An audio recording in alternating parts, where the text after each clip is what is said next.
coffee or mass grass. We use real grass. Find it hides us better. So we're going to show you a couple different ways we do it. Sometimes we use Tom's boat covers. Other times we use paracord cord. Not a lot of guys have showed video on how to cover a layout boat. There's a million ways to do it. So we're just going to go over real quick and show you the boats when they're done. One way you guys can cover your boats is with paracord. It's real easy to do. If you'll notice, there's just two holes right there, and you run the paracord through it and loop it. That's where the cord started, and it runs all the way down the line of the boat and makes a loop and comes all the way back, and then we just do a crisscross on the front and the back, on the bow and the stern. But a lot of guys don't like this because you drill a lot of holes in the boat to do it, but really as long as you don't drill a hole in the bottom of the boat, you're fine. That's about the only place you can't drill in one of these.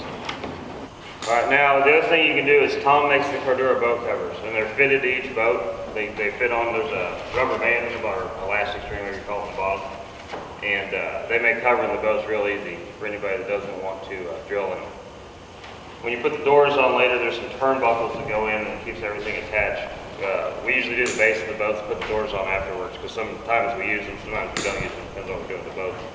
But so this is the Cordura cover. Like I said, it starts on the bow, just slips right over. It's got stubble straps, just like a layup line. So you just put the grass on, zip tie to it, and you're done. But they make it super quick to cover a boat.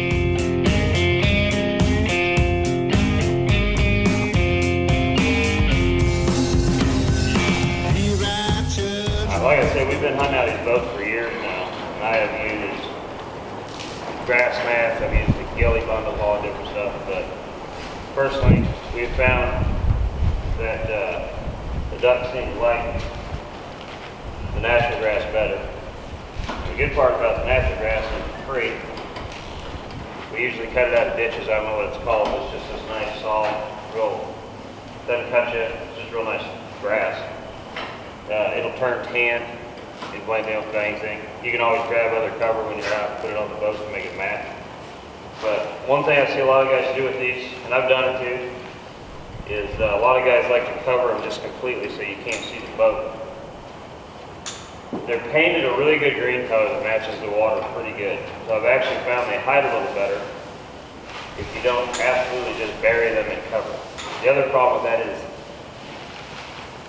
they get extremely heavy when you put a lot of grass on them. So you're a little bit better off if the grass is more sparse. You just really need the outline of the boat broken up. Not quite like a layout line because you're sitting on the water and the boat's the color of the water most of the time. So it's a little bit different. The other thing you're going to find is when you just absolutely cover it in grass, no matter how you attach it, and most of it, what I've done, is you're going to lose a bunch of it as the season goes. So if you do it a little bit more sparse and you add to it when you're out there, I find it works out a little better. And the guy can cut about all the ditch grass he wants with a weed eater in a few hours. I don't know, I think it's just, swamp ditch grass, because it grows in ditches about any place that's wet. So like I said, it's a real nice, fluffy grass. It's green, tan. It'll lose most of the green here in about another 3-4 weeks after being on the boats. But I don't worry too much about it. It's all going the same way. So we cut it with a weed eater with a blade on it, just rake it up and you can see the pile. But this right here is enough probably to cover all 4 of these boats. And then we're going to put some on that bigger boat we brought out. But just make it a nice little handful, zip tie it on there. A little bit of a tag on that zip tie. And the reason I did that is this grass, as it dies and the water comes out of it, it's going to get looser. And you can go through and you can just tighten those zip ties up real quick with a pair of pliers. But if you cut it all the way off, you don't have anything left to do it, and you got to try to squeeze it. But it's a lot easier if you leave that tag on there. Like I said, it does not take a lot to hide these layout boats. Because most of the time, when we're hunting out of them, we're in grass anyway. So really all you're trying to do is break up the shape of them. And we prefer the bundles going this way on the sides because we're going to have those doors on there. If you take and stick this grass up this way, you fight that, it's like a layout blind, you fight that stalk the whole time you're in the boat. You got to imagine if you're out in the water, that's what's going to be around you. So, because we're real careful that when we pull these layout boats in, we either come from the front and poke them in, or we push them straight in from the back. We don't want to lay the cover down in between the boats. So when you're sitting in the water, it's going to look like that. So all you need is a little bit to break you up. So this is the back of that eBads we've been covering. And like I said, you can tell, you can still see a little bit of boat, but not too much. Like I said, when we're out there, we'll probably just stuff some natural grass in there. If we feel like we need more cover, we may not. But we run those little PPF longtails, so the mount, everything is out of the way of the mount. You don't have to worry about anything. Motor will go all the way down. You can do anything you want with it. So, like I said, you don't want too much cover on these. You just need enough to break up the outline. Alright guys, we've got all the boats grassed now. We got to put the doors on them yet, and the cockpit covers go in front of the doors. We run primarily 3 boats, 4 rivers. We run the big eBad, which we have 2 of, and we have 2 refuge runners, and we have 1 little teal chaser. We run little 6.5 PPFs on all of them. We go a ton of different places, so instead of having a couple big surface drives and then the little 6.5s, we just use them on everything. They work good. They, you're going to range from 8 miles an hour to maybe 15 miles an hour depending on the boat. One of them we have the hop-up kit on, the stage 2 kit from PPF, so it goes a little faster, but yeah, we just swap them out per boat so we know it's a little bit easier that way. We don't have to deal with big motors. So that's the big eBad, and we like that boat when we're hunting bigger water, lakes, any place that gets windy.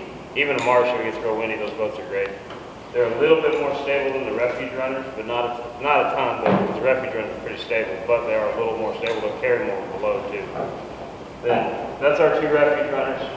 With all that said, we hunt out of those boats probably 90% of the time. They hide really well. They're really low profile. We shot a lot of ducks out of these refuge runners. And then that's our other eBads. And then Matt's finishing up grass this little teal chaser.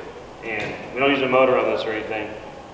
What we actually use this for is anytime we hunt farm ponds and we don't want to go in, it's a new farm pond, we don't want to go in and see if we can weight it because there's birds on it. We can take that little 50-pound boat with us, and we know we can go out and get, dead ducks, or we know we can set decoys with it. It doesn't take much to drag it in, and that way we know we're good if we have a pond. And then, if you'll notice, I don't have any racking on the trailers. I've had it both ways. I've had a trailer that had 4 racks. I've had a trailer that had side racks. But I find about the easiest way to do it is we have this one big trailer right here, which came off a 17 or 18 foot bass boat. And we just stack them. We can go 4 high on that trailer if we want to make a trip out of town and use 1 truck. And then we've got one little John boat trailer we use. But most of the time we'll have 2 boats on that trailer, 2 boats on this trailer. You can back them straight into the water, water launch the boats. You can pull the boat off on the bank if you want, throw them in, or you can just launch both boats and kick the top one off. That's about the easiest thing we've done with them. So we'll come in this week, we got them all grassed up, and we'll get the doors on them and get them grassed.